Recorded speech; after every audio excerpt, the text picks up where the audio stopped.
तर एलपीजी सिलेंडरसाठी नागरिकांची धावाधाव सुरू असताना एलपीजीला पर्याय देखील समोर आलाय। डायमिथाइल इथर हा एलपीजीला पर्याय आहे आणि विशेष म्हणजे हा वायू तयार करणाऱ्या प्लांटचं भूमिपूजन देखील मुख्यमंत्री फडणवीसांनी चंद्रपूरच्या भद्रावतीमध्ये केलं। सध्या सिलेंडरसाठी महाराष्ट्रच नाही तर देशभरात लोकांच्या रांगा लागल्या, कारण एलपीजी सिलेंडर शिवाय घरात स्वयंपाक करणं अडचणीचं आहे। पण आता एलपीजीला सुद्धा पर्याय आहे आणि ते म्हणजे डीएमई अर्थात डायमिथाइल इथर। पुण्यातल्या नॅशनल केमिकल लॅबोरेटरीजचे शास्त्रज्ञ तिरुमलाई वामी राजा आणि त्यांच्या टीमने हे संशोधन केलंय। विशेष म्हणजे एलपीजीवर गॅस अशी शेगडी पेटते, तशीच डायमिथाइल इथरवर देखील गॅस शेगडी सुरू होते। डीएमई हा एलपीजी सारखं इंधन आहे, पहिलं स्वयंपाकाचं इंधन आहे। याला प्रेशराईज केलं तुम्ही 7 बारला, जसं एलपीजीचा सिलेंडर असतो तो 7 बार प्रेशरला असतो। आत्ताचं सगळे सिलेंडर 7 बार प्रेशरला असतात। 7 बार प्रेशरला प्रोपेन हा जो गॅस आहे सिलेंडरमधला तो लिक्विफाय होतो, तर द्रव रूपात परिवर्तन होतं, म्हणून आपण तो वापरू शकतो। द्रव रूपात परिवर्तन झाल्यामुळे तो देशाच्या कानाकोपऱ्यात पोचवता येतो आपल्याला। गॅस पोचवणं अवघड आहे, पण लिक्विड द्रव पोचवणं सोपं आहे, म्हणून एलपीजी सगळीकडे वापरला जातो। तर डीएमई हे तसंच इंधन आहे, त्याला आपण प्रेशरला दिलं, 7 बार प्रेशर दिलं की ते लिक्विफाय होतं। एलपीजीमध्ये आपण ते मिक्स करू शकतो। रिफायनरी कंपन्यांमध्ये डायमिथाइल इथर तयार करणं शक्य आहे आणि कोल गॅसिफिकेशन प्लांटमध्ये सुद्धा डायमिथाइल इथर तयार होतो।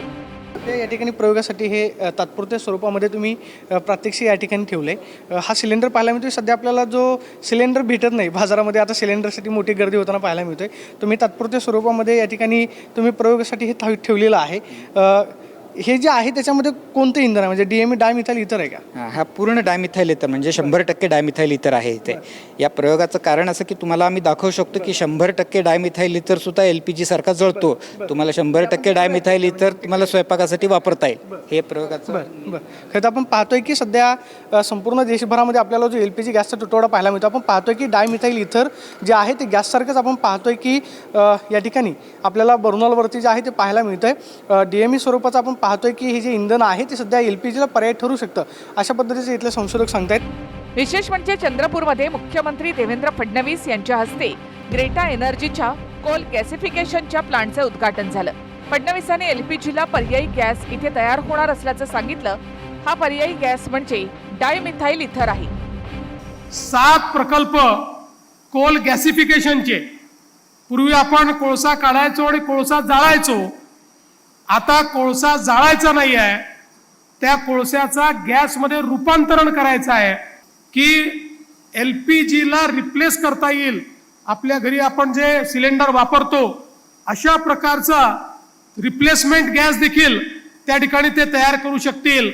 अशा पद्धतीनं आपल्या कोळशाचा उपयोग करून प्रदूषण रहित देशाच्या अर्थव्यवस्थेमध्ये एक मोठी भर या कारखान्याच्या माध्यमातून या ठिकाणी होणार आहे। चीन आणि थायलंडमध्ये एलपीजीला पर्याय म्हणून डायमिथाइल इथरचाच वापर केला जातो, त्यामुळे आपल्याकडे रिफायनरी आणि कोल गॅसिफिकेशन प्लांट मधून डायमिथाइल इथरची निर्मिती केली तर एलपीजीला पर्याय म्हणून हे इंधन वापरलं जाणं शक्य आहे।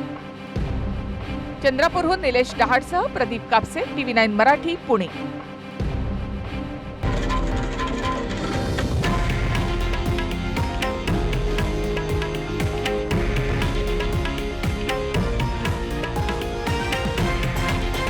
हे आहे देशातील नंबर 1 न्यूज नेटवर्क आणि आपण पाहत आहात TV9 मराठी, एकमेव।